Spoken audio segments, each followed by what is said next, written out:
This is my message to the addicts here as you are watching this podcast. This is your call to arms, if you will. We talk about on this show that we want it to be a community, that you guys, what you say in the comments and everything can have an impact on what we talk about. Well, now you can have an impact on the mock draft simulator that you guys know and love so much over at PFF, because the comments that you guys give for your team of, hey, what you think their biggest team needs are going to be come 2025, we will read them. I will consider them, and that could make their way into what we see the team needs be established with in the mock draft simulator, how the mock draft simulator runs. So this is just for you guys as well. Let us know after you listen to this podcast, after you listen to what we have to say about your team, tell us what you think the biggest team needs are going to be for your team.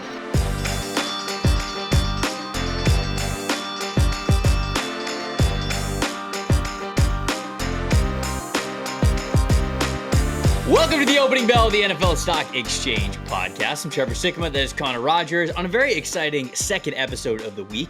And we're switching up a little bit. We want the second episode to be about the NFL. You know, sometimes we give you guys a little bit of an update on the draft order. You know, we pick a couple of players, maybe rookies in the NFL. But today, we have a very special episode. We are updating the team needs for you guys early on in the season. Hands up. It's early. It's early. Don't hold it against us. But we think it'd be a very fun conversation because, of course, this is a draft podcast and we're always looking to the future. Connor, how you doing today, my friend? I'm good, man. This is a good exercise because it's going to help a lot when we do mock drafts monthly. This, you know, obviously throughout the entire year, and then draft season where sometimes it's more than monthly. If you've been listening long enough, you guys have been around for mock draft Mondays and guest mocks. So this helps set a foundation. And like you said, Trevor, a lot can change. Unfortunately, it's a league where serious injuries alter needs. Of course. You know, pending free agents that the good news is could sign extensions in the middle of the year. And then you also just have guys step up at positions that you didn't have huge expectations for that you might feel good about going into next year. But this is a really good baseline to just kind of look at a couple different groups for each team. Yeah, it's the criteria is a little bit different, and I tried to take a good amount of things into account here. You know, pending free agents, like you mentioned, how guys are playing in the early parts of the season, who the team drafted the previous season, because that could sometimes affect it, where it's like, hey, we already sort of drafted this guy, even if maybe we haven't seen them play yet. So we take all that stuff into account. And the way that we're going to do this is I have 3 team needs for every single team that we're going to go through. Connor's got 2. The reason why I have 3 is it's hard to kind of come up with a third need because of how early it is for a lot of teams. But that's what happened to me a lot. I did this because I wanted to take these team needs and put them into the PFF mock draft simulator. So this is my message to the addicts here as you are watching this podcast. This is your call to arms, if you will. We talk about on this show that we want it to be a community, that you guys, what you say in the comments and everything can have an impact on what we talk about. Well, now you can have an impact on the mock draft simulator that you guys know and love so much over at PFF, because the comments that you guys give for your team of, hey, what you think their biggest team needs are going to be come 2025, we will read them. I will consider them, and that could make their way into what we see the team needs be established with in the mock draft simulator, how the mock draft simulator runs. So this is just for you guys as well. You know, you guys are involved in this process of what could be the mock draft simulator, because we can watch as much football as we possibly try to do, but you guys sometimes know your teams better than we do. So let us know after you listen to this podcast, after you listen to what we have to say about your team, tell us what you think the biggest team needs are going to be for your team in the 2025 NFL draft. So we'll go by division because I think that's a pretty easy way to do it. Connor, we'll start with a softball for you here. We'll start with the AFC East, and we'll start with the team very near and dear to your heart. So when you look at the New York Jets, we'll start with the New York Jets. Give me the team needs here for you. What do you got? So for me, this one could be labeled as, you know, 2 broad groups. On offense, pass catcher. We know they were looking at Brock Bowers and the receivers in the draft last year, and they've been able to make this work because they got Mike Williams on a 1-year deal. Lazard's had a good bounce back, but realistically, they're going to be looking for, and I know they took Malachi Corley last year. Corley, who hasn't really been on the field, is still in that gadget guy phase. I'm talking about a legitimate, if Mike Williams walked, or even tight end, Tyler Conklin's a pending free agent. Right. So just another pass catcher that can bring some balance to this offense outside of Garrett Wilson and Breece Hall. And then on defense, it's defensive back, which is a funny thing to write, but it's true. DJ Reed's a pending free agent. I know they like both Brandon Eccles, who's also a free agent, but also Quantez Stiggers, who they think they could develop at corner. But I put DB because Chuck Clark is on a 1-year deal. Tony Adams has been very up and down. Safety is definitely a team need. So pass catcher and defensive back, 2 broad needs for the New York Jets. Yeah, I agree with you. My 3 team needs that I have for 2025 for the New York Jets, of course, early team needs. Wide receiver and tight end are the first two that I wrote down, and then cornerback is the third. So those are my 3. You mentioned it. Mike Williams, pending free agent. Tyler Conklin, pending free agent. I also looked up Alan Lazard's contract. Not that they have to move on from him, but all of the guaranteed money is off of his deal after this year. So you get a little bit more flexible with what you could potentially do with Alan Lazard if he is not living up to how much that you are paying him. I think that it's going to be a big year for them to go into this offseason and say, hey, we're not going to settle because we think we got Rodgers for at least one more year, but it's one more year. So they got to go all in. And then cornerback, you mentioned, with DJ Reed being a pending free agent, if you can't bring him back, sure, maybe you like some guys that you have in the depth, but this is one of the best CB2s in the NFL. And so not having that player, it's hard to just be like, oh yeah, a young guy's going to take his place. So I think you got to take a serious look at that one. So wide receiver, tight end, cornerback there for the New York Jets. What about the New England Patriots here? Let's do the Patriots next. What are your big team needs when you look at the Patriots for next year? Offensive line and wide receiver, one of the easiest ones to do. This has been a patchwork offensive line, and they need a franchise tackle, in my opinion. And then I like Jalen Polk. I think he's going to end up being a nice player for this team. But it feels like they need a real alpha wide receiver that they could funnel the offense through. So New England, to me, it's all about setting up Drake May for success. Their 2 needs coincide with that. I was very torn on this one for the Patriots. Offensive line, we totally agree with. I think offensive guard and offensive tackle, those are the first 2 needs that I have there. The reason why I think we have not seen Drake May as much already is because the team knows there's no point in putting him out there behind this offensive line. And it's, wholesale issues with the offensive line. Like even Mike Onwenu been up and down. Caden Wallace, rookie, he's already played. Layden Robinson, he's already starting. So you're already starting some young guys in there. David Andrews, their longtime veteran center, like even he has not had a great year. So just really wholesale offensive line. Those are the 2 big needs for me. So I put guard and tackle, but you could throw center in there as well, depending on how long you think David Andrews is going to play for you.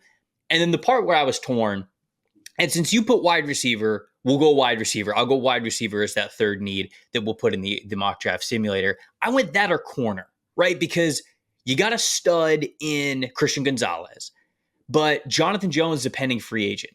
Are you going to bring him back? Maybe you do, maybe you don't. If they bring him back, obviously, then they're okay at corner.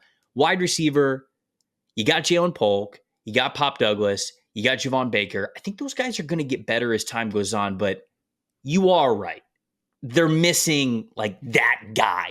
Ideally, you would love for Polk to be your wide receiver 2. You'd want Douglas or Baker to be your wide receiver 3, right? So we'll go. We can go with we can go with wide receiver there for the 3rd need for the Patriots, just because I thought it was a little bit of a up in the air decision. What about the Buffalo Bills?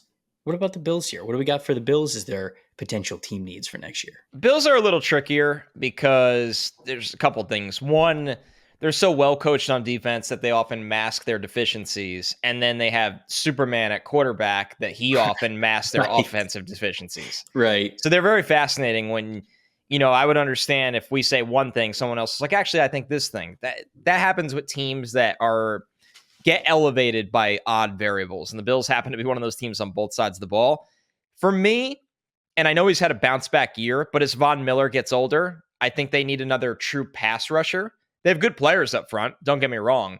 It's just that the Bills are a team that expects to be competing for a Super Bowl every year, which means you're winning a lot of games, which means you're in a pass rush script very often as a defense, or shootout script, and you need to get after the Patrick Mahomes of the world. So you need a lot of pass rushers to have success. So finding a guy for the future, a future like true pass rush specialist came up for me.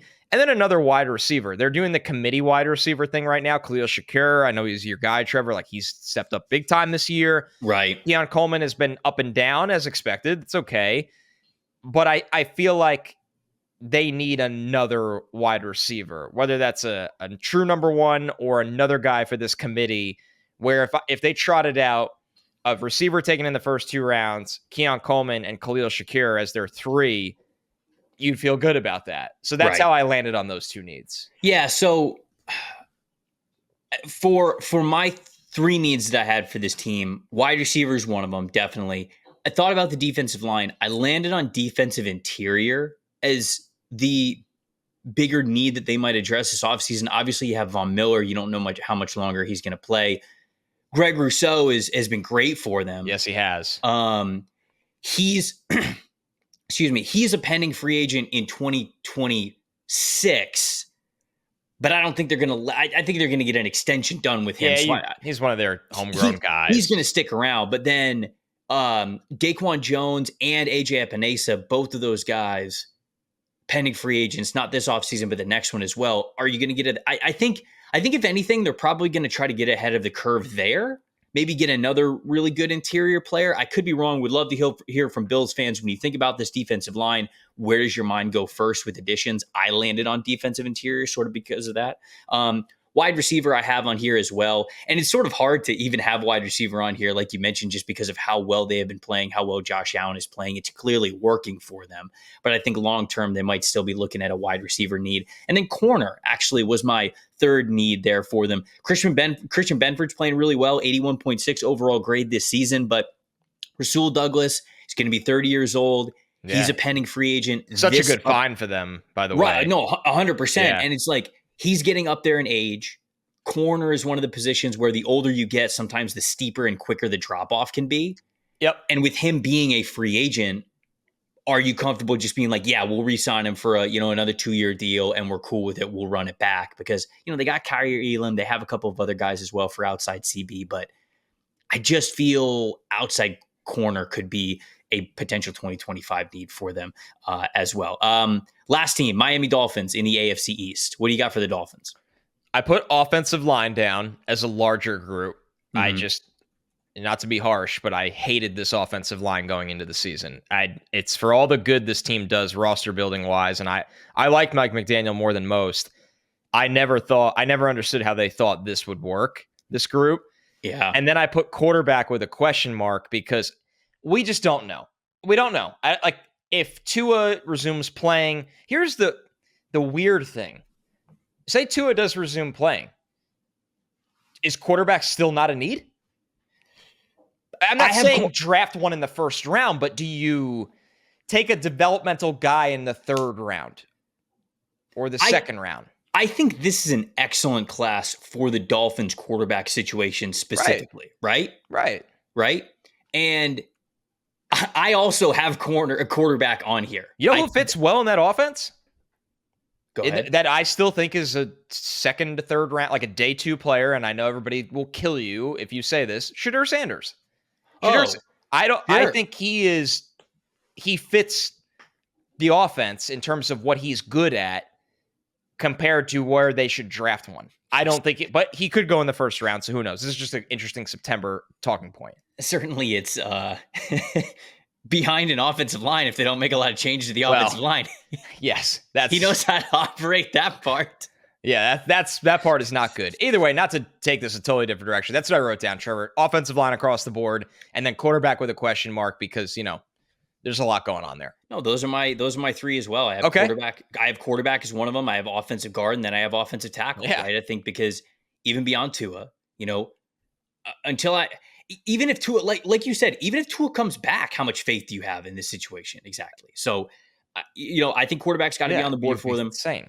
Liam Eichenberg struggled throughout his career. Now he's at guard. He is better. His first 2 games were better, but he's still struggling. And then at offensive tackle, Teron Armstead's hurt again. Austin Jackson's struggling outside of that first game where he played well. The last 2 games he has not played well. So I think offensive tackle and offensive guards are big ones there. So moving on to the AFC North, let's start with the Pittsburgh Steelers. 3-0 Pittsburgh Steelers, I should say. Got to give them their respect here. What do you think for the Pittsburgh Steelers here? What do you see the needs as? The Steelers, for me, it's weird because they've invested a lot in it. And I'm not ready to say this is the number 1 need right now. but you can discuss corner if Broderick Jones doesn't improve. Now, wait, corner? Sorry, tackle. Okay. My brain is reading one thing, and I'm talking about offensive line. Whoa. We switching sides of the ball, and he's Broderick Jones. Broderick Island. Nobody wants to come across that. Nobody wants to come across that. Oh, you got a one-way trip to Broderick Island. Yeah, you don't want to find brother. yourself on Broderick Island.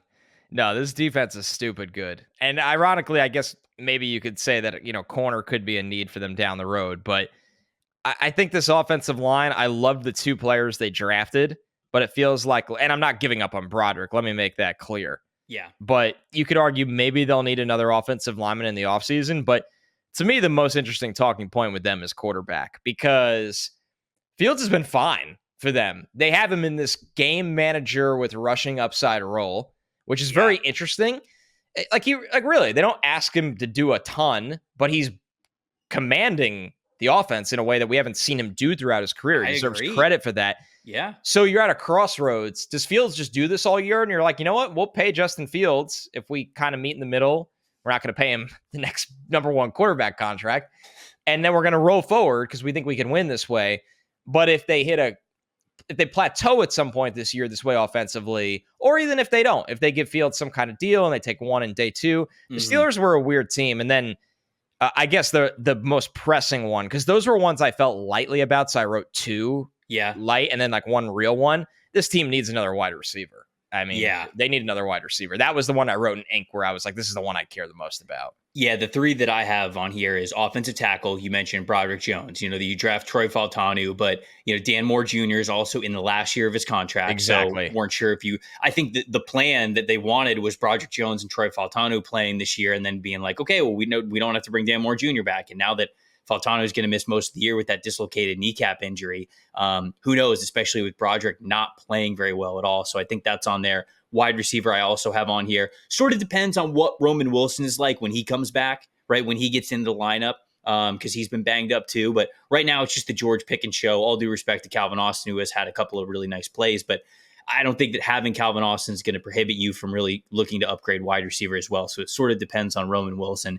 The other one for me was, honestly, the third need, it was off-ball linebacker, just because Patrick Queen's not playing super well. That you draft Peyton Wilson, but I think that they could be looking at off-ball linebacker as another addition. We will see. I know they signed, Patrick Queen to the deal, so maybe not. But when I looked at quarterback, I went, if Fields keeps playing, it's early, I understand. But if Fields keeps playing the way that he has played through the first three games, they're not going to draft a quarterback. They're going to re-sign Justin Fields to a decently sized 3-year contract, because I'll tell you this, if Fields keeps playing this way, the defense is too good. They're going to win enough games to where they're not going to have like a top pick at a quarterback. And at that point, they're probably going to bring that guy back anyways. The Steelers are maybe they just like Fields. Right. So I don't have quarterback on my immediate that's why I wrote a question mark next to it. I was like, give me a month and this might just be completely off the board. Baltimore Ravens. What do you think about the Ravens with their team needs?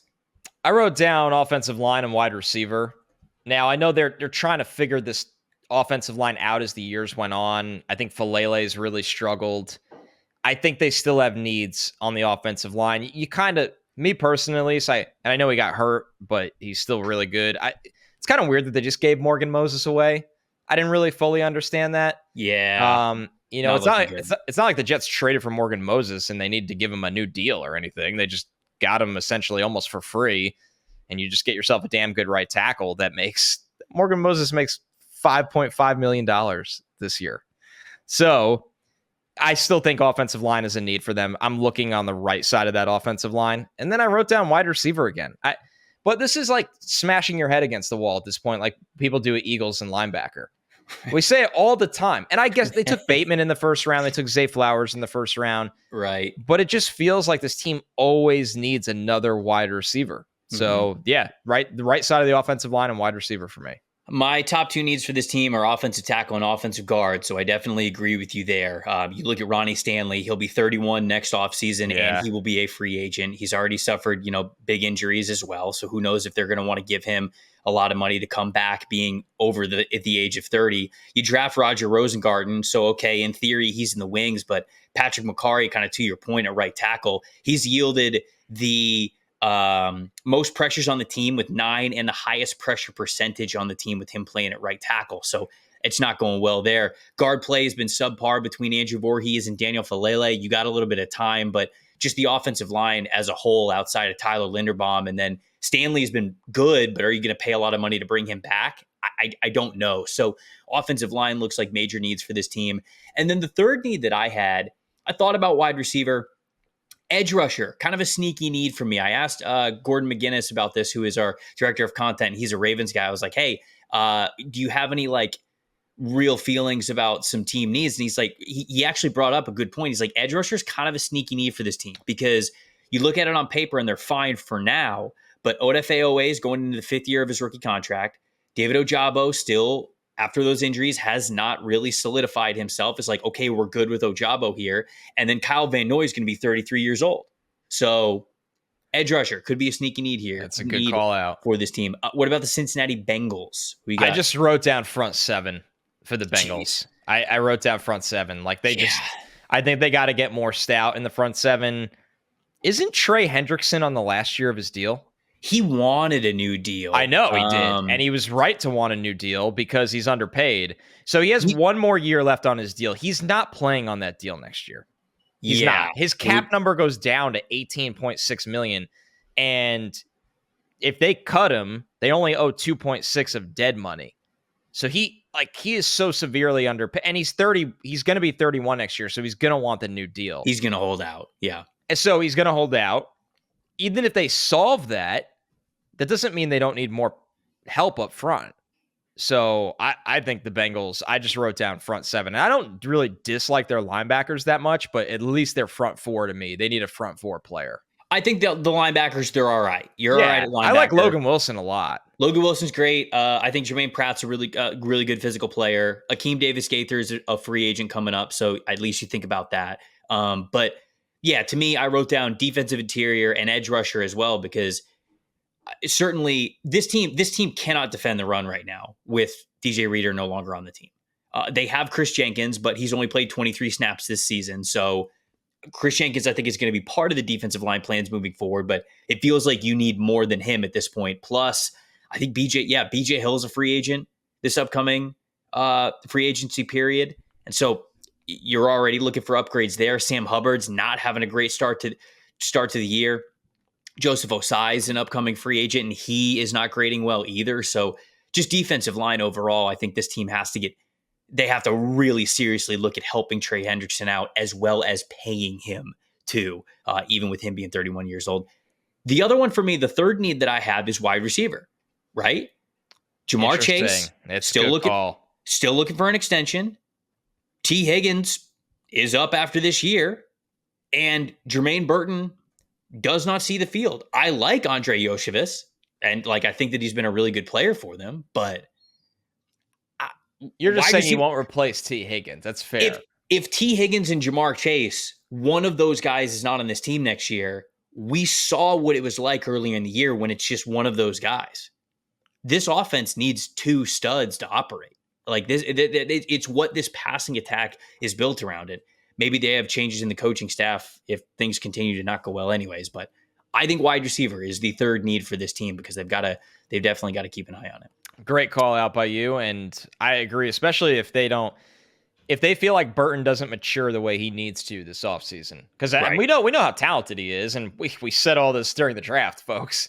And it all happened this summer. You saw amazing plays. You also read stories of some weird things going on, of just overall lack of focus at times. So. Yep. Jacksonville Jaguars. Did we do the Browns? Oh, we didn't do the Browns. I'm sorry. Yeah. Cleveland Browns. We got one more team. Sorry. Got to do the Browns. We do have to do the Browns. Boy, they will need a quarterback because I was going to say, Deshaun Watson reeks. Say it. He stinks. So there you go. Quarterback with a absolute bullet in ink. That's an easy one. You know what really snuck up on me with this team? Because I had the Browns as a playoff team this year in my head. I don't. Me too. This offensive line got, old and banged up real quick. Really quick. You kind of blinked and I just always was like, oh, the Browns offensive line. Like this group's awesome year after year. But the reality is like they're going to need some new pieces on this group as well, specifically at right tackle probably. But yeah, the Browns for me, it was quarterback and offensive line for sure. I think this defense is really good. They have talent at skill groups, but you can't win a lot of football games when you have questions on the offensive line and under center. And the Browns have questions at both right now. No, there's no question. How you lose to the Giants, by the way. My number one need for this team is quarterback. And I don't care what Deshaun Watson's contract is. Like, he's bad. He's uncompetitive is what he is. That's a really good word to describe it. He is 22nd in PFF passing grade amongst the 32 starters, and he has the 32nd overall EPA per pass numbers. And he's not a threat as a runner like he used to be. No, and he's not a threat deep down the field either. It feels like his arm is shot, man. So, yeah, I mean, he looks like a guy that all these injuries we read about him all the time, shoulders and stuff, like that never had a big frame to begin with. It's caught up to him. And if you watch the Giants game, they couldn't block, and he holds the ball forever, and he doesn't have the athleticism that he once had to just make something out of nothing all the time. And it's caught up to this franchise, and it's ugly. Let's call it what it is. It's ugly. Offensive tackle, also a major need for this team. Jack Conklin's dealing with injuries right now. Jedrick Wills made his return from rehabbing his knee this past week, but did not look great. He also really struggled last year as well. DeJuan Jones at right tackle this past week. I mean, Brian Burns just cooked him. Brian Burns. What happened to DeJuan Jones? He just can't move, man. He's just big. And once NFL defensive linemen figured out all I have to do is attack the outside shoulder from a wide alignment, he cannot get there. He cannot kick slide there. It was funny. His rookie season that summer and early on, everybody was like, how did they let this guy fall in the draft? And now this year, it's like they don't want to play DeJuan Jones. It's just funny how the narratives really. So I think offensive tackle is a big need for them, and then my last need for this team is running back. Right, I don't think they have any juice at running back right now.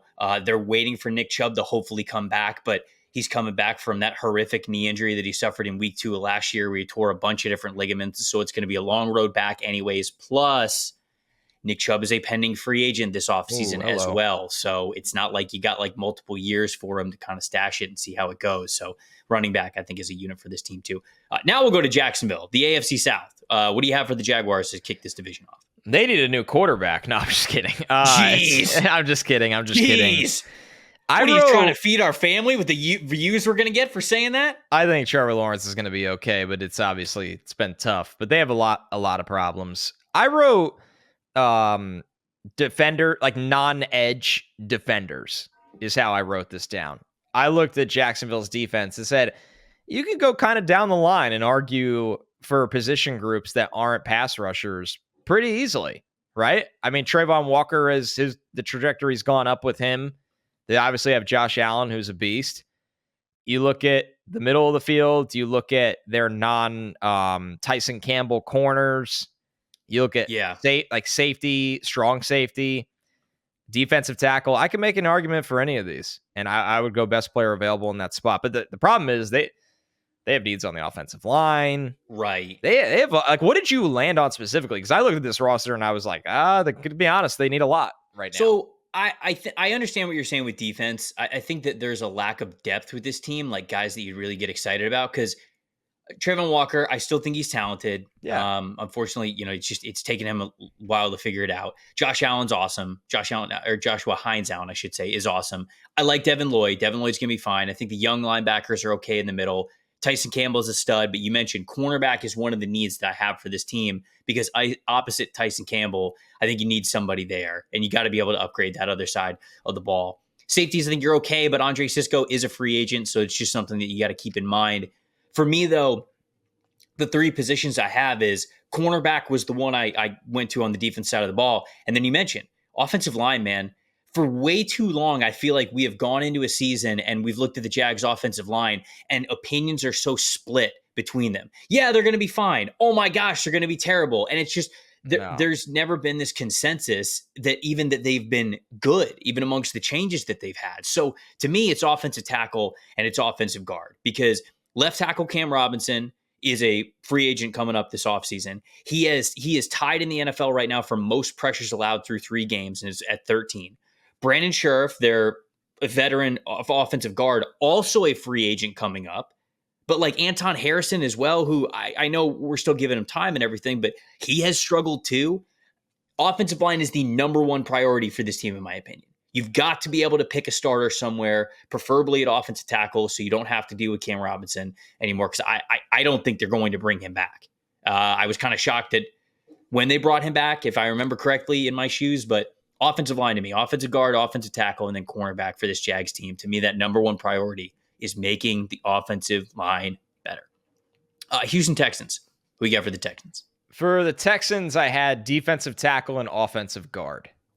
I think have those as well. Yeah, there we go. I think that Kenyon Green hasn't really played the way they hoped, in my opinion. And he's a free agent coming up. Wow, that went fast. Yeah. It goes so quick. It's crazy. So, and what's Shaq Mason's contract, actually? I think he has 2 more years left on the deal, but he's 32, 31. So he does have 2 more years left on the deal and he's ton 31. of void money. Interesting. Okay, either way, yeah, I felt very strongly about guard and defensive tackle, because they've really sprinkled in talent throughout this roster, especially at corner, wide receiver. They got a great quarterback. They paid Joe Mixon, but those are the 2 holes I thought were pretty obvious. I was mistaken, by the way. Kenyon Green has 2 years left on his deal. Because of the 5th-year option? He has this year, and then he has the next year as well, and then it could be the 5th-year option. I don't think they picked that up. Yeah. I don't think they did either. Texans fans, I would love to know if they completely disagree with me. As I've kept up with Kenyon Green over the years, he has not lived up to the status of a first-round guard. Right. I know he's also been hurt a lot, which stinks. Right. And so, but that's also why, like, Shaq Mason's sort of age, and then Kenyon Green, and both of those guys being a little bit disappointing to start this season. I put offensive guard on here as well. Interior defensive line, I definitely agree with you. The top graded interior defensive lineman on the team right now is Tim Settle, who has a 64.3 overall grade. Foley Fudukasi is also a free agent coming up this upcoming year. So continuing to invest in the defensive line and make that really stout after getting some really good edge rushers in Danielle Hunter and obviously Will Anderson Jr. as well. They're gonna want to keep that unit of strength of the team. So look for them to look at the interior defensive line class in 2025. Maybe a little Mason Graham. That'd be terrifying if they're able to do something like that, but kind of would love to see it as a sicko. Running back is the other one that I mentioned as the third need on this team. It's a really good team. They got a lot of stuff coming together, and so a third need was actually pretty hard when you look at this stuff on paper. I understand that Joe Mixon did just sign a 3-year deal with him, but Joe's got a lot of mileage on his career, and they're utilizing him however they can. And they don't really have anybody next. I love Dameon Pierce, but it just doesn't feel like they are super passionate about him as their like RB2 on this team. And the point I'm trying to make is this is a really damn good running back class. So this is the opportunity for them to get one in the building, be in a rotation with Mixon next year, and then whether or not you're keeping Mixon for that 3rd year or you're going to whoever the young guy is, I think it's a really good transition for him. I completely agree. It's a good call out on running back. Indianapolis Colts. So for the Colts, I landed on corner and center. Oh. Which is interesting because Ryan Kelly has been a mainstay of this team for a really, really long time. But he's 31 years old now, and he's on the last year of a contract extension he signed in 2020. Can you believe that?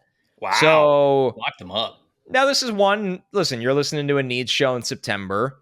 Maybe he comes back. Maybe, who knows? But as it's sat here, one need I was projecting was center. That'll kind of surprise you. I don't hate that. The third need for this team was a little bit tricky because they are young and there's a lot of areas where I think that there's promise for this team. Corner is the one that I also agreed with. Juju Brents, they wanted him to be a starting outside corner. He's missing the whole year with a knee injury. I think Jalen Jones is solid, even with the tweet that I got roasted for Even though he wears number 40. Because I said he wears number 40 and then he got 2 interceptions. But I do think he's solid, but I don't think like having Jalen Jones is keeping you from. They need a guy, Trevor. That's what you're like. They need a guy at corner. Yes, that's basically what I'm saying here. And you'd like for Jones to be a depth piece for you to be able to rotate in a 3-man outside cornerback rotation if you get another really good one. Tight end, I also have as a need for this team. Mo Alley Cox, Kylan Granson, both of those guys are pending free agents. You have Jelani Woods as well, but I wonder if they dip into this pretty dang good tight end class, or at least it looks like it for 2025 could be in the cards for them. Center is interesting with Kelly. Certainly what happens with him and his outlook could mean a lot as a starting spot along the offensive line. But I went off-ball linebacker as the third need. Zaire Franklin signed the 3-year extension for them, but EJ Speed's a free agent. So obviously don't have Shaq Leonard anymore. So I think that off-ball linebacker maybe could be a sneaky depth need for this team and for the Colts. Last team in this division is the Tennessee Titans. What do you got for the Titans? For the Titans, I had edge pass rusher. They could use another one. I know they have Harold Landry, coming off injury, but he's back. I really like the duo inside of Jeffrey Simmons and T'Vondre Sweat. So another edge pass rusher there. And then Will Levis has to play better or quarterback's going to be in need. That's the only way I could say it. He has to show improvement. He has to show he could take care of the football. And if he does, then this won't be a need. But as I'm sitting here today, if I was on the clock for the Titans, I would be considering looking at an improvement at quarterback. Yeah, unfortunately, I have quarterback on here as well.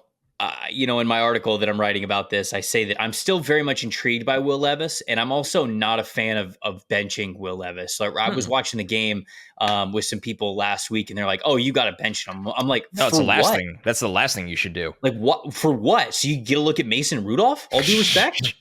Like, what? I think people are like, "Oh man, you got to bench him for what he's doing." Why? You're already not a good football team. You might as well see what you have in Levis. Let him fail, and if you get second half of the season, if he catches fire, boom, all of a sudden now you don't have to invest in a quarterback. I don't know, man. I think it'd be crazy to bench him. I agree. That seems but quarterback wild. Is obviously it has to be on the need just because Levis is, if he does not improve the turnover-worthy play style he's playing with right now, then you have to move on from him. So that's why he's on the list. I have offensive tackle on the list for this team. Okay, guy across from Latham. Yeah, because Nicholas Petit-Frere has not played well over the last 3 years. No. Really low grades. This year it's okay. It's a little bit better than it was last year, but it's not what you want along the offensive line, certainly for a Bill Callahan staple unit. And so we'll see if Petit-Frere can improve as the season goes on. But as of right now, I would have offensive tackle as a need. And then another sneaky one for this team is wide receiver. Calvin Ridley signed the long-term deal last offseason, but DeAndre Hopkins is a free agent after this season. Tyler Boyd's a free agent after this season. And clearly they made moves because they didn't believe that Treylon Burks was that guy. So all of a sudden you could be, all of a sudden Calvin Ridley could be the Will Smith meme where he's just like looking around in an empty room and nobody's there when you get to the 2025 offseason. So I think wide receiver is a need for this team as well. Hey, the best part of the football season, it's checking out the post-game stats, right? Whether it's wideouts scoring however many TDs or QBs throwing for more or less than 500 yards. 500 yards would be a good one. 300 yards. If you think that you could pick which players are going to do what before kickoff, play the Pick Six from DraftKings, an official daily fantasy partner of the NFL. You just download the DraftKings Pick Six app, pick between 2 and 6 players, and choose if they will have more or less of a single stat. It's that simple. Plus, all Pick Six players, check this out. New customers, they play just $5 on your first Pick Six set. You get $50 free in Pick Six credits. A lot of great action coming up in the NFL this week. And if there's something juicy that you want to put some cheddar on, you can. I've talked about the Buffalo Bills and everything that Josh Allen is doing to spread the wealth. And if you think you know where that next touchdown is going, go ahead and play. Download the new DraftKings Pick Six app now. Use the promo code PFF. That is promo code PFF for new customers to play just $5 on your first Pick Six set and get 50 in Pick Six credits. Only on DraftKings Pick Six. The crown is yours. If you got a gambling problem, call 1-800-GAMBLER. Help is available for problems with gambling. Call 888-789-7777 or visit ccpg.org in Connecticut. Must be 18 plus. Age and eligibility restrictions do vary by jurisdiction. Pick six not available everywhere, including in New York and Ontario. Void where prohibited. One per new customer. Non-withdrawable pick six credits expire within 6 months. Limited time offer. See terms at picksix.draftkings.com/promos. AFC West, final division in the AFC here. We're going through the team needs, early team needs for all 32 teams in the NFL. Los Angeles Chargers. Let's start with the Jim Harbaugh Chargers here. What do you got? Defensive tackle and wide receiver. I like the improvement I've seen from Quentin Johnston this year. Ladd McConkey can obviously play. Josh Palmer's been a solid player for them for a while, but it feels like they could really use one more guy that could maybe dominate targets on the outside. But defensive tackle was the number one thing that I thought they needed, Trevor. Did you see it the same way? I did. That's the number one need that I wrote down for this team. Poona Ford is playing well for the Chargers. Sure. For a Jim Harbaugh DNA team. They're going to be deeper than that. They're going to want to be deeper than having one impactful interior defender. So I think that's in there. Edge rusher, I also have in here. You bring back both Khalil Mack and Joey Bosa, but Bosa is hurt again with a hip injury. Not getting any younger. Khalil Mack, he came back this past offseason, but he is still a pending free agent this upcoming free agency. So edge rusher could be an area of need for this team. I just think that overall defensive line is something that they've really got to monitor here. They have Tuipulotu as well on the edge, who I know that they could like, but still, if you're replacing Bosa and Mack or even one of them, it's going to need an investment there. And then I understand wide receiver, could definitely be wide receiver. This definitely in the conversation. But I have tight end. I think tight end is the bigger need for this team because, again, a Jim Harbaugh-led football team. I think they're going to want more emphasis from the tight end, either blocking or receiving or both. So they're going to want to upgrade from Hayden Hurst, who they have right now, Will Dissly as well. He's the next tight end in there. I think they're going to be looking for that true tight end one on this team. Tyler Warren's a Charger. Oh, man. Tyler Warren is such a Charger. That's perfect. That's perfect. Really. By the way, Poona Ford is just going to be stopping the run on 1-year deals.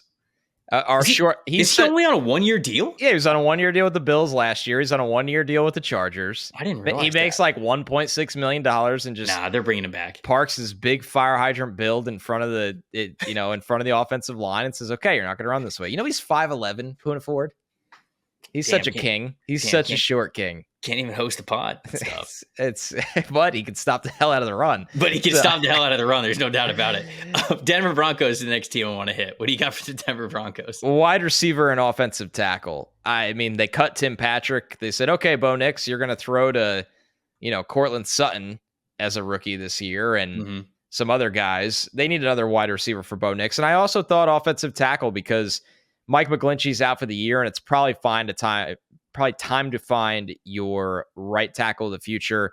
I wouldn't even hate the idea of them looking at a left guard and center, but that was kind of how I broke it down. I think you just got to build it all around Bo. It's the same argument to me as the Patriots, the Broncos, the same exact thing. Yeah, I don't have offensive tackle on here, but I could have very well because you mentioned the struggles that McGlinchey has had. Garrett Bowles is also a free agent in 2024. Ooh, sneaky. So they got to get that one done. That could definitely be on there. I came up with wide receiver and tight end as well. Like Greg Dulcich, I know he's coming back from injury, but he's low on the target share. Receiving grades are very low this year. Have they really seen enough with him, even with with Sean Payton not being the one to draft him? So I think wide receiver and tight end are on this list. And then defensive interior as well. I think that Zach Allen's playing really well, having a nice start to the season, 18 pressures as one of their odd front defensive interior players, 17.4 pass rush win percentage, but could use another impactful interior defender there. So I had them on the list, but I think I'd probably switch that with offensive tackle, if I'm being honest, because I like what you brought up there. What about the Kansas City Chiefs? Defending champs, back-to-back. What are they doing in 2025? Chiefs, I also had offensive tackle and corner. They fall into the Bills bracket of, Mahomes elevates everything. I think they're really well coached on defense. So you can kind of overlook some of their needs. I just don't think they're good at offensive tackle. And I've felt this way for a while, and they just keep doing it over and over again because I guess they can. But I would prioritize getting a franchise guy in front of Patrick Mahomes. Was that your one need, or do you have two? No, I also said corner. Oh, corner's the other one. I think they're okay at corner. They're okay. Offensive tackle, though, I definitely agree with you. Like, even with drafting Kingsley Suamataia, I think that they're always going to say, like, hey, if we can upgrade at offensive tackle, clearly this is becoming a little bit of a theme for them over the last couple of years of struggling at that spot. And nobody wants to struggle at that spot for long. So they take the same developmental guy every year. Yeah. Every year. They never, like, stick their foot in the ground and say, we're going to move up and get a franchise kind of guy. They just take the same developmental guy every single year and the same. I mean, they win Super Bowls. So, like, and you're right, they're a Super Bowl winning team. So me even saying corner, I know they have enough corners, but it's tough to find with the Chiefs. Maybe interior D-line. So that was my so offensive tackle. I have tight end on here because I get that Travis Kelce signed a 2-year deal, but maybe he doesn't play the 2 years. Maybe he only plays this year. Because he doesn't look like the same player that he has like the last couple of years, and is somebody who is great disrespect. Okay, is somebody who is that competitive as Travis Kelce? Like, is he just going to stick around like just because? I don't know. If he can't play at the level that he's used to, I feel like there's a chance that maybe he hangs it up. Well, he's got so many opportunities after football. Of course, they drafted Jared Wiley. They've got Noah Gray, but I don't think either of those are Travis Kelce replacements. So I think that's there. Oh, defensive line. Yeah, that was the third one that I brought up. And I think this is a sneaky one because I think people just think of Chris Jones and they go, oh, yeah, they got Chris Jones. They're all good to go. Trayshawn Wharton, Mike Pennell, and Derek Nottie, all of them free agents coming up. Those are heavy rotational interior defensive line players for this team. And so I think that some combination of those guys will be back, but all of them, maybe not. So I do think that depth along the defensive interior is going to be something that the Chiefs are looking at in 2025. Last team here in this division, Las Vegas Raiders. So for the Raiders, quarterback, very easy, and also corner. I think that those are my two top needs. Yep. Okay. Yeah. I mean, what do we need to say about quarterback? They wanted a guy this year. They didn't get one. They lost the game of musical chairs. Yep. You have Jack Jones out there, corner. Which I like Jack Jones, but damn, man, the comments of Antonio Pierce and the film of him just not participating in. That's what I'm saying. I think he's talking about Jack Jones when he said that there were players making business decisions. So it's terrible. Jack Jones makes big plays. He also misses routine plays. So yeah, corner's a need for the Raiders. Last need that I had outside of those two was interior offensive line. Because outside of Colton Miller and Dylan Parham, this offensive line is just having a forgetful start to the season. So whether it's an interior guy at like center or guard, like Parham can kind of play both. So I just have overall interior offensive line additions because it's got to be a lot better in that area. Offensive tackle maybe as well. Depends on Thayer Munford, I guess. But Colton Miller's good. Dylan Parham's playing good. Outside of that, not really sure. Let's go to the NFC East to start the NFC conference. Dallas Cowboys. Who do you got? Defensive tackle and wide receiver stood out to me. I was personally not the biggest fan of the Mozzie Smith pick. Whatever you think of his second year in the NFL, I think this team needs some beef in the middle. This front seven gets abused week in and week out at this point. And I know Cowboys fans are rightfully really pissed about it. I mean, obviously you could say running back, but I just think wide receiver and D tackle are much more important. And it goes to show you, like, a lot of Cowboys fans wanted Braylon Allen on day 3 last year, and they were right.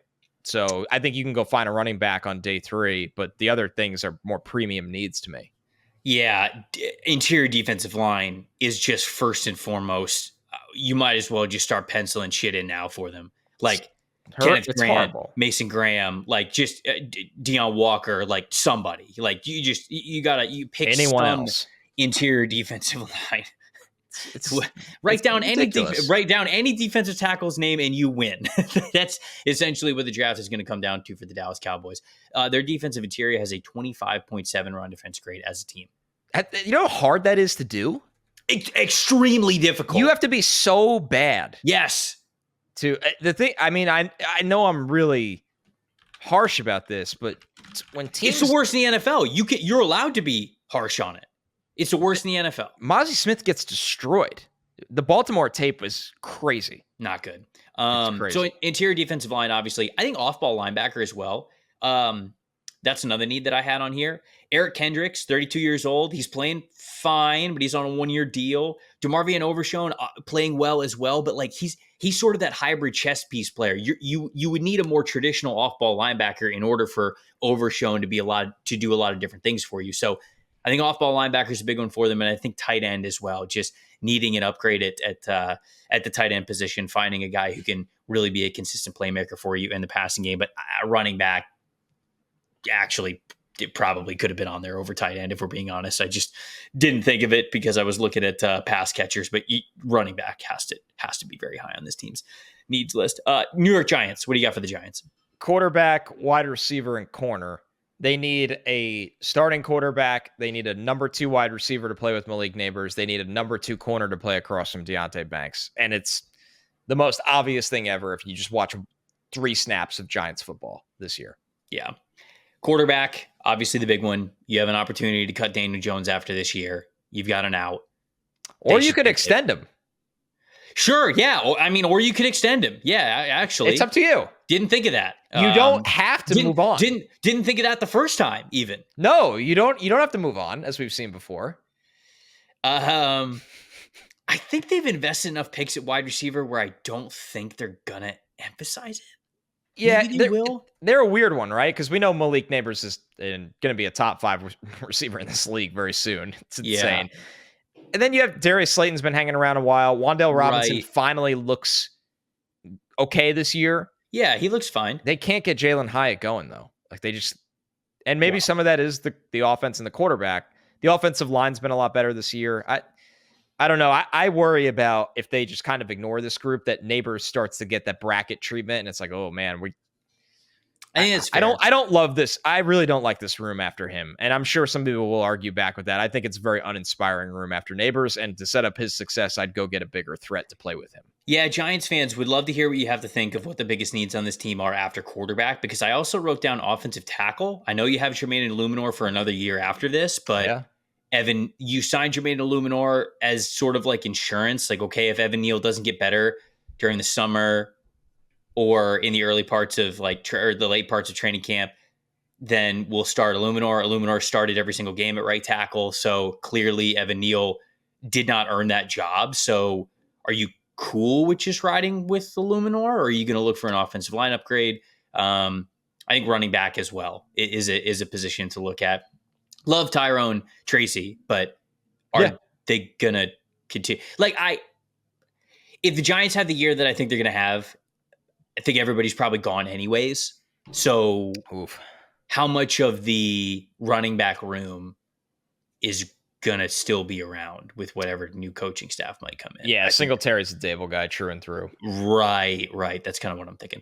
Washington Commanders. What about the Commanders? O-line and corner. Whew. Very cut and dry. Manuel Forbes, bust. Obviously they get. We talk about this in the fantasy show all the time because it's fantasy and betting. If you just bet the props on the other team's number 1 wide receiver against the Commanders every week, you would just be swimming in cash. It's gonna hit. I'm not talking like the over/under of the receiving yards. You could do 2 touchdowns. You could do the alt lines. You just swim in cash.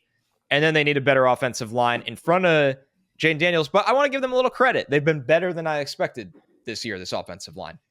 Yeah, I have long-term offensive tackle options as one of my needs here. Corner, major option for this team. It's crazy, though, that they're so bad at corner that you didn't even mention edge rusher, right? Like going into the season, point. It's really Dorrance Armstrong, it's Cleveland Farrell, it's Dante Fowler, and it's not as like catastrophically bad as I thought it was going to be. I think they're, let me make sure I have this right. They're 26th in the NFL in pass rush grade, just the edge rushers, and they're 21st in the NFL in like total pressures from just their edge rushers. Dan Quinn effect helping them. At least they're not 32nd and 32nd. I know, but you're spot on. They need edge help. But edge help is a big need for this team as well. Really, edge rusher, and you can get by on offensive tackle. I think the 2 biggest needs on this team are edge rusher and cornerback. You have to get better before the 2025 season at those spots. If you're going to compete the way that Jaden Daniels is showing you that he can allow you to compete as a young stud quarterback in this league. What was the last team? Oh, Philadelphia Eagles. Eagles in this division. I'm very curious your thoughts on this one because I struggled here. I put edge pass rusher, which is probably frustrating to the Eagles because they just paid Bryce Huff a lot of money. Right. They still have Josh Sweat, and they drafted Nolan Smith in the first round, and they cannot get after the quarterback right now. Right. So that's probably a frustrating one. Let's see how it plays out. Hopefully those guys can get going over a longer stretch of time. And then I put safety. I almost put safety, but Reed Blankenship just made that game-winning interception, and then in week 1, didn't he have that interception as well? So it's not about him. Isn't CJ Gardner-Johnson? Is he on 1 year? I think he has 1 year. Yeah. He has 1 year after this that maybe you don't. I looked into safety and I didn't end up writing down safety. Yeah, it's tricky. Because DeJean can play safety for them as well. So that's why I struggled with this. Because if DeJean's the answer at safety, then they need a corner, in my opinion. Oh, okay. I mean, we're just going to roll out Darius Slate again next year. I love Quinyon Mitchell. This has nothing to do with Quinyon Mitchell.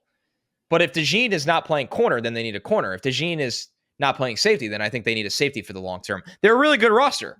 So it's hard to find the answers. I will say Lane Johnson's hurt again. At what point do you try to get ahead on his replacement? Yeah.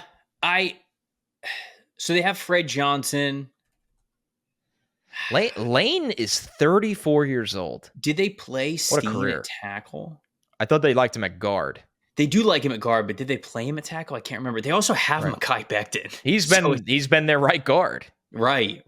He's not playing tackle again. The two guys that I have are the two positions I have. Edge rusher. You mentioned not only can they not get after the passer with edge rusher,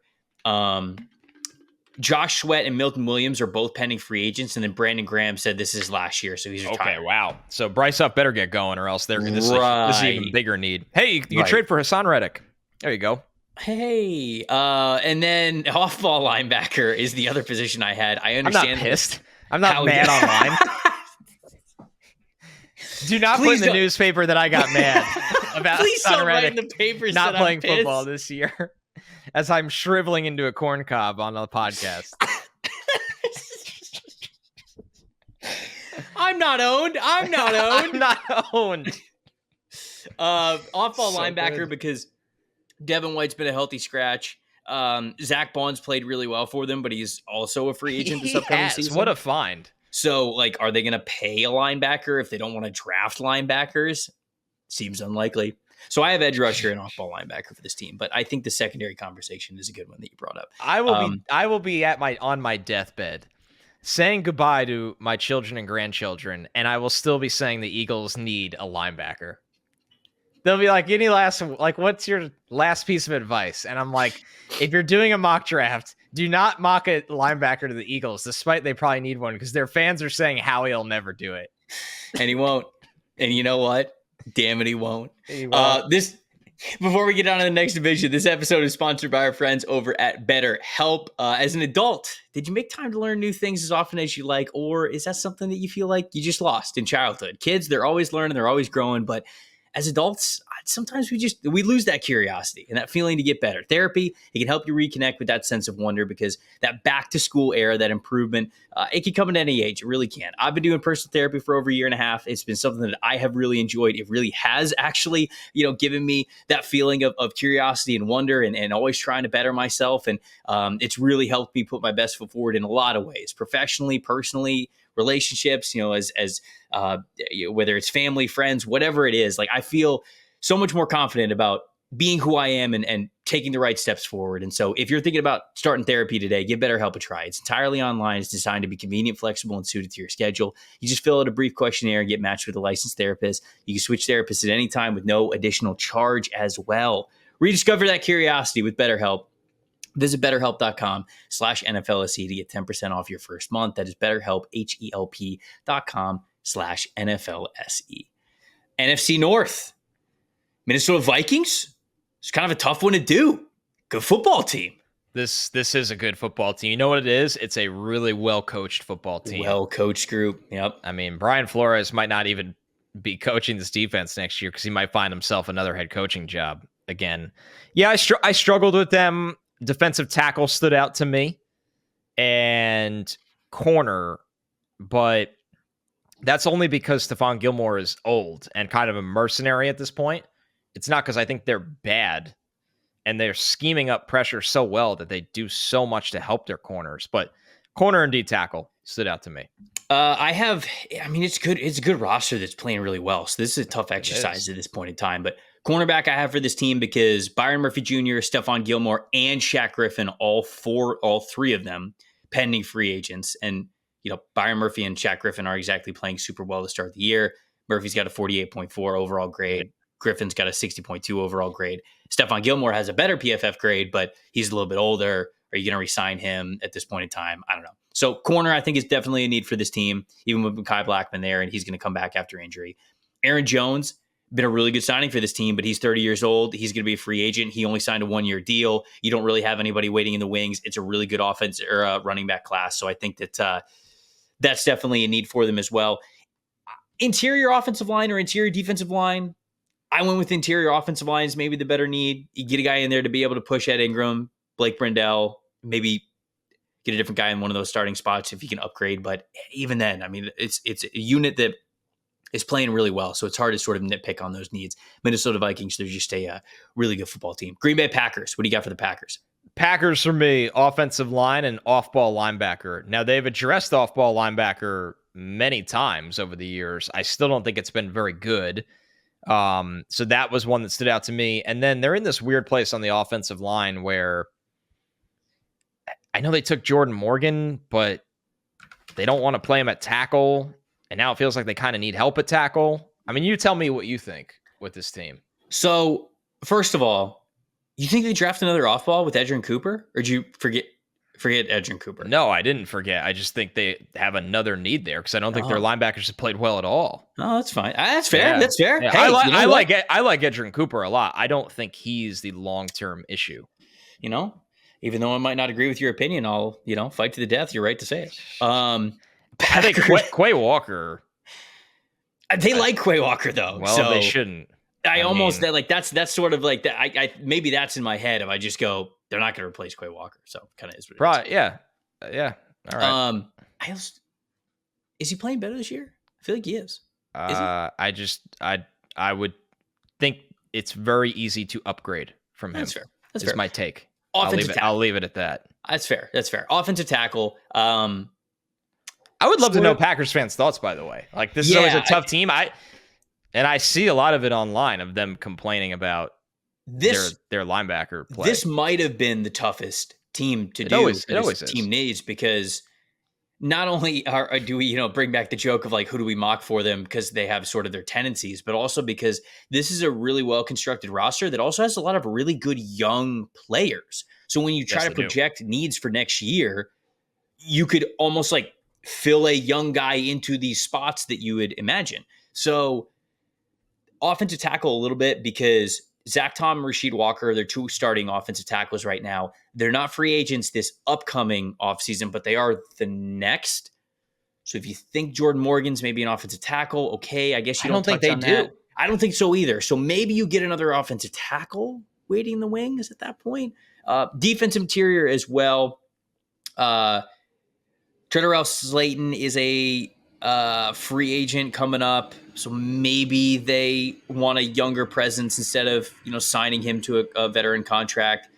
Corner is another need for me. Eric Stokes is a free agent coming up next offseason. They've got young corners, I guess, that could maybe stand up for this team, but those are mine. Offensive tackle, defensive interior, and cornerback were the three that came to mind. But Packers fans, please let us know. You always do such a great job of like letting us know exactly what you think that your team is thinking, because you follow the team very closely. Who else do we have? Detroit Lions. What do you got for the Lions? Edge pass rusher and interior offensive line. Okay. They still think they need a long-term guy to play across from Hutchinson. Mm-hmm. And interior offensive line is pretty old, honestly. Frank Ragnow, one of my all-time favorites, since I started doing the draft, but they got Zeitler at right guard. Graham Glasnow is their left guard. I think they need a young body in this group for the future. Yeah, and Frank, I actually looked this up, Frank, because we're first name basis. Yeah. He's only 28. Yeah, I don't think although his body feels like it's That's the thing. 35. I have center and offensive guard as two needs on this team because you mentioned the age of the guards, and then Ragnow, he sort of mysteriously like talked about maybe retiring after the season, but he came out and he was like, no, he's just really frustrated and I was beat up and I was mad. And so I'm not considering retiring. His injury history is utterly insane. That's the thing is he's been injured every single year since 2020. And now he's dealing with a partially torn pec. So even if he wasn't contemplating retiring going into this season, dude's getting beat to hell, man. So center and interior offensive line, I think, are big ones for, or interior offensive guard are big ones for this team. Kevin Zeitler, 34 years old. He's a free agent this upcoming season. And then another edge rusher opposite Aiden Hutchinson. They're very clearly doing all right with the defensive line game plan that they have for Hutchinson. But it'd be nice to get a more consistent pass rusher opposite Hutchinson. That is for sure. Last team in this division is the Chicago Bears. Who do you got? Offensive line and edge pass rush help. I mean, I like Montez Sweat a lot. I think they need another guy across from him. I look at their offensive line. I don't think it's been any good this year. It's just, they just can't get consistency. It feels like out of Tevin Jenkins. I agree. I don't like this unit as a whole. Honestly, I could sit here and make an argument to upgrade both interior and tackle.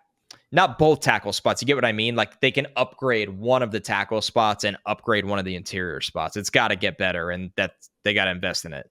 I think that this unit was one where going into the year, you could either look at it glass half full or glass half empty. Yeah. And there were a lot of people who were on either side of, that argument. And now that we're 3 games into the season, there's a lot of things that still have to work out. It's very early in the year. You've got plenty of time. But Tevin Jenkins does not look consistent. When Nate Davis has been healthy, they now have this plan to sort of like rotate between him and Matt Pryor. So no one's really taking that starting guard spot by the reins. And so that's sort of concerning in and of itself. And a coach can be like, oh, we're happy with both guys. We feel like we got 2 starting guards that are rotating. And it's like, okay, that's not true. That's just not often how it works out in the league. And then Braxton Jones not having as good of a year as he's had in the past. Darnell Wright's still struggling a little bit. I don't think they're going to replace him, but just offensive line. I think you really got to look at whatever the best upgrade is to the offensive line this offseason. So guard and tackle for the Bears. And then I have defensive interior. You mentioned some sort of pass rush help. I think that's what they really need. They need a pass rusher from their interior defensive line because they got a lot of guys that are just kind of bodies in there. And I'll give Andrew Billings his respect. He's got an 81.1 pass rushing grade this year. He's got 7 pressures already and a 14.5 pass rush win percentage. So I don't want that to just like go under the rug. He's playing well, but I think long term, can you expect that sort of production from him long term? Not so sure. I think that they would be wise to get another pass rusher on the interior there for the Chicago. Yeah. And I'll say I would upgrade from Coleman Shelton at center specifically too. There you go. That's an easy spot to upgrade. The entire interior offensive line there for the Chicago Bears. Yeah. NFC South. Let's start with the Carolina Panthers for the NFC South. What do you got? Quarterback and edge pass rusher. I mean, obviously everything that's gone on with Bryce, they're going to look for a guy for the future, I think. And then you look at edge. Clowney is a mercenary. Wouldn't shock me if he's moved to the deadline. They traded Brian Burns last offseason. Mm-hmm. They need pass rushers. And I had, there's more needs for this team, but those are the 2 that really jump out. I don't see Bryce Young on this team in 2025. So quarterback, number 1 on this list. No question about it. I'm sorry, Panthers fans, that you're here again, but you are. Edge rushers, the other one. You mentioned it.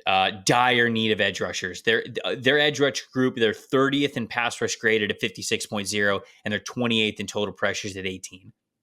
There's nobody on that defensive line outside of Derek Brown, even in the middle, that really terrifies you at all. So they need a major edge rusher after moving on from Brian Burns. And the third need that I have is just wide receiver, right? Deontay Johnson, he's playing well, but he's on the last year of his deal. So is he going to have a career year and then command a huge bag that they might not be willing to pay? I think that goes into it. Off-ball linebacker could potentially be a need for this team. You let Frankie Louvu go last offseason. Shaq Thompson's on the last year of his deal, and he's 30 years old. So off-ball linebacker, I think, could be in the conversation for this team. But I agree with you. Quarterback and edge rusher, without question, the number 2 and the number 1 and number 2 needs that we have projected for them going into 2025. Tampa Bay Buccaneers. Who do you got for the Bucs? You get to start with the Bucs. All right. Okay, I'll start with the Bucs. Actually, let me tell you, I only had one need for them that stood out. I want to know if you agree. It was edge pass rusher. Yes. Number one need for this team, no question about it, is edge pass rusher. It is a group that's sort of led by Yaya Diaby, who is still sort of, ascending into what he could be in this league. But I think he is their number one pass rusher. And then it's sort of just a bunch of guys after him. Joe Tryon, Shoyinka, Anthony Miller, both of them are free agents that are upcoming. I don't think Tryon Shoyinka is going to be back. Sorry, not Anthony Miller, Anthony Nelson. I don't know if Anthony Nelson's going to be back. He's just been sort of like a depth rotational guy. Jason Light does like to bring those guys back, though, if they do, what the coaches want. And they're really good depth pieces. So maybe he's back, but he's not a high impact pass rusher. So they need somebody else that could really get after the passer. This is somebody who we mocked Leati Latu and Jared Verse to the Bucs in mock drafts last year. So edge rusher, number one, no question about it. Cornerback, maybe. Jamel Dean and Zion McCollum playing well too early to start the season, but there's not a lot of depth behind them at the outside corner spots. So I think outside corner could potentially be a need for them, especially with the injuries that they have gone through to start the season, like Bryce Hall probably being out for the year. And then tight end. Cade Otton's fine, but I think you'd like to do better if you could at the tight end spot. And again, it's a really nice tight end class. I could see Jason Light dipping his toe in the water with this tight end class. So those are my three needs there: edge rusher, corner, and tight end for the Bucs. All right. You love to hear it. All right. So we have Saints and Falcons left for this division. Yeah, let's do the Saints. What do you got for the Saints?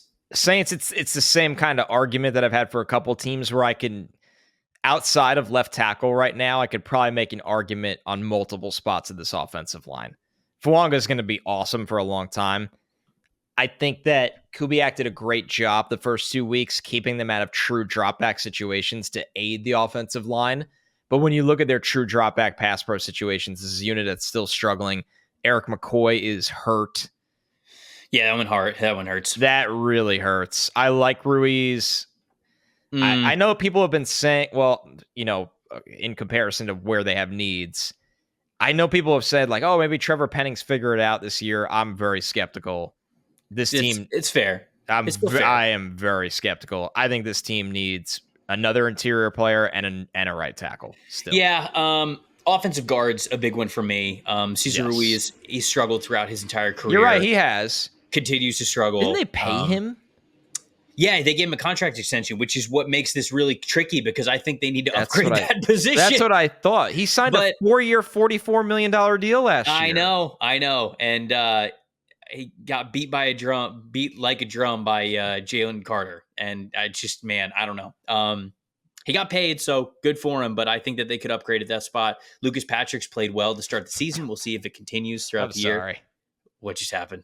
I don't even know if I should do it on the show. I guess I was looking. Sometimes I search things as you say them, and I searched Trevor Penning because I was like, I'm not really as high on Trevor Penning as his turnaround this year as it seems to be. And one of the first tweets that comes up is, Trevor Penning, you effing idiot, you just lost us the game. Jeez. And number one, that's the worst part of Twitter, is that kind of stuff. But it's just, jeez. I'm just like, all right. Well, look, validated, I suppose, at least from that Twitter user. Yeah, it was rough. So I think offensive guard, you could upgrade there. Defensive interior, I think you could definitely upgrade. You need a guy to really stand on the defensive interior. I know they drafted Brian Brzee, but he still has yet to be that guy for them. We'll see if he is at the end of the year. And then edge rusher, right? I mean, Chase Young hasn't popped off for him yet. No. Cam Jordan, not getting any younger. Carl Granderson's great, but I think that they certainly need somebody other than Carl Granderson to make it happen along this defensive line. So just defensive line in general, and then I think offensive guard with potentially a Cesar Ruiz replacement. And then Atlanta Falcons, last team that we have in this division.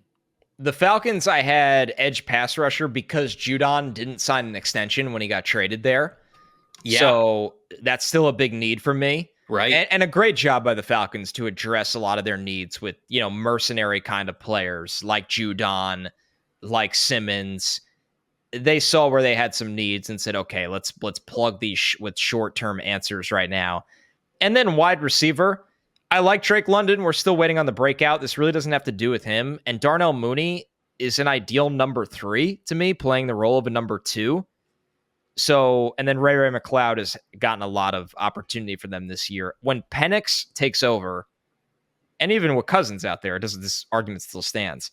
this team should be living in a lot of 11 personnel looks that they can attack the way Penix did in Ryan Grubb's offense at Washington. And if they're going to do that, they need another threat at wide receiver, especially if Kyle Pitts doesn't ever take the jump from average to great like we all thought he would be. Mm-hmm. It just feels like he hasn't had that consistency as a pass catcher yet. Edge rusher and interior defensive line, still. I get it. They drafted Braylon Trice. They drafted Brandon Dorlus. They drafted Ruka Rororo, but David Onyemata, Grady Jarrett, the starters along the interior, they're both 31 years old. They have expiring contracts after this season. Matthew Judon, you mentioned, did not sign an extension when they brought him in either. And so not only do you need more from this group, you're potentially losing the guys who are starting for you. You're potentially losing the 3 veterans that are starting for you. So if you got full faith that those 3 rookies that I just mentioned will step into all those spots, okay, it's maybe not as dire a need as you thought, but I think that they could still use a premium defensive lineman in the first round of the upcoming draft. So off-ball linebacker, I think, is also more of one. But I think depth at wide receiver is like you mentioned, a need for this team that could definitely make a lot of sense as well. Before we get to the last division, when you are hiring for your small business, you always want to find high-quality professionals that are right for the role. That's why you have to check out LinkedIn Jobs. LinkedIn Jobs has the tools to help you find the right professionals for your team faster and for free.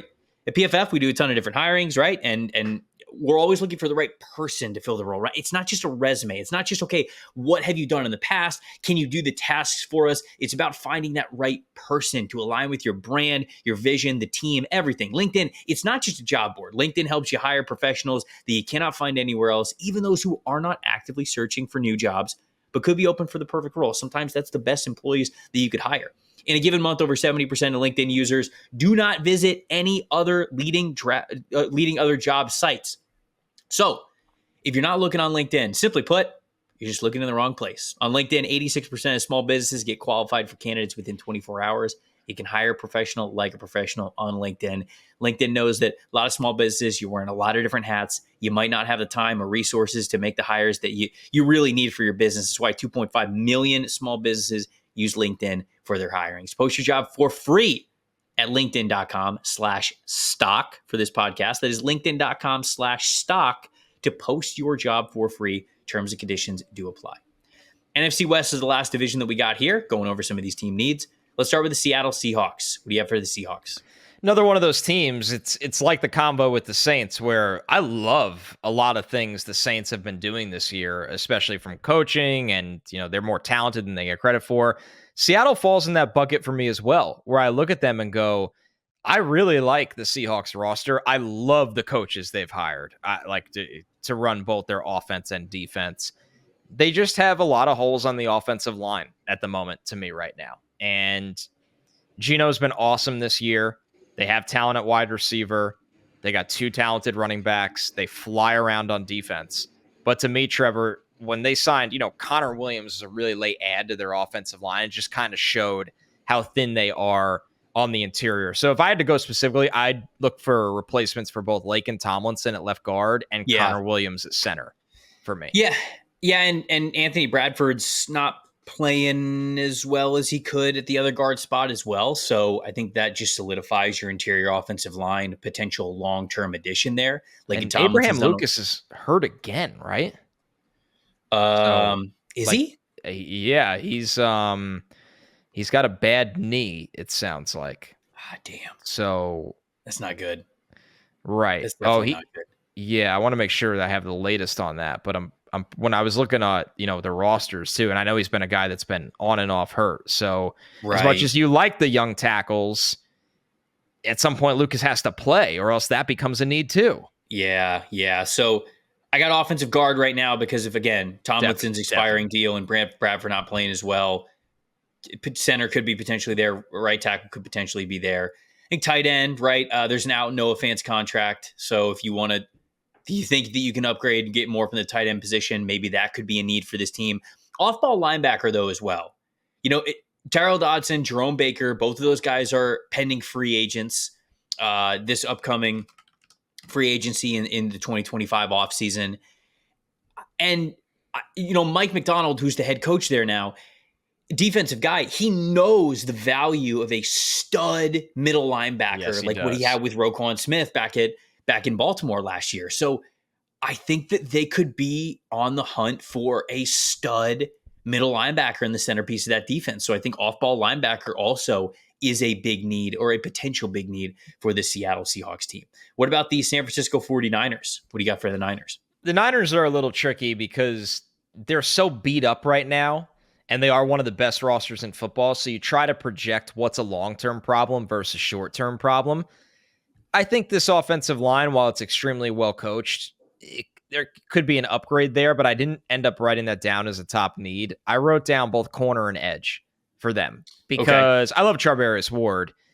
Isaac Yiadom is somebody that they got as a stopgap across from him. Mm-hmm. And then when you look at edge, they did the same thing by bringing in Leonard Floyd across from Nick Bosa, but they just do the old, Falcon style, like mercenary deals just to get them through rather than have a long-term answer, because you only fill so many needs.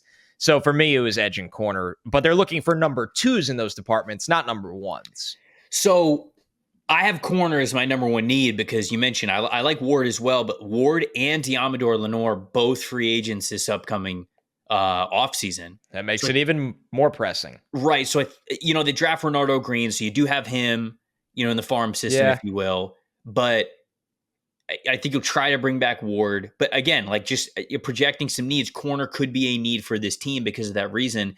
Edge rusher could certainly be on the table. I actually went with offensive tackle and offensive guard for this team because outside of Trent Williams, I know this Niners offensive line is not playing that great. And I'm excited about Pooney. Yes, right. And I mentioned, that's one guy.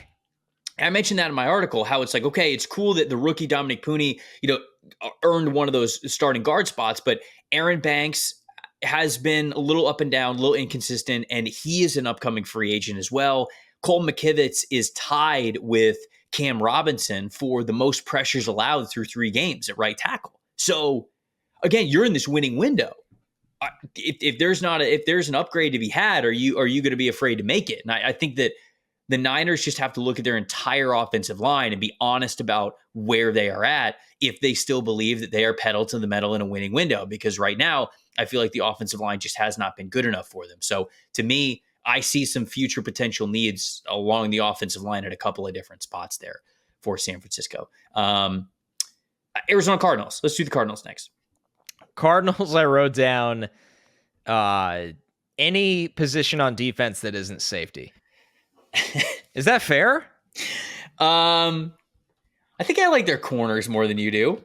No, there's some talent there, but if they took a corner, I wouldn't be like, you can't do this. No, that is very fair. That is very fair. That's the point. Like, they could easily add to their corner room.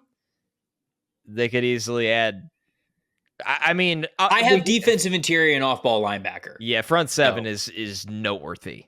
Dennis Gardeck's been playing well as an edge. Zaven Collins is playing better now that he's a full-time edge. But Roy Lopez can't do it all himself. Roy Lopez, as much as he can do it all himself, he doesn't want to because it's a team game, right. Spread the love. He's got to get these others involved. But yeah, no, interior defensive line and off-ball linebacker for me are 2 big ones for sure. The other one that I have is offensive tackle. They need a right tackle. Paris Johnson Jr.'s, I think, going to be good for them as the left tackle. Sure. But you signed Jonah Williams to a 2-year deal. He's already hurt. What was his injury? I think it was... I'll tell you right now. Oh, man. What was his... Well, he might not return this season. It's another knee injury. Hasn't he had... Yeah, now Kelvin Beacham's starting, and Beacham's like 35 years old. Right. So... Right tackle. Right tackle is a need. And then defensive interior and off-ball linebacker for me. Because with Zaven Collins no longer at the off-ball linebacker position, I don't know. I feel like, actually, now that I'm saying it, I feel like Mac Wilson's flashed a little bit this year. But I still think that you could potentially use another off-ball linebacker. So those are my 3. Those are my 3 for Arizona. Okay. Yeah. Last team, Rams, right? Yeah, Los Angeles Rams. Linebacker and corner. I didn't think this one was very hard, personally. Yeah, both are on my list. Yeah, they really need a corner or two. It hasn't looked great from what I've seen of Trey White this year, which is a shame. it feels like a makeshift cornerback room right now. They're just trying to figure it out. Yeah, they're just trying to fill the spots for 2024. That's what it feels like. I think they got some juice up front.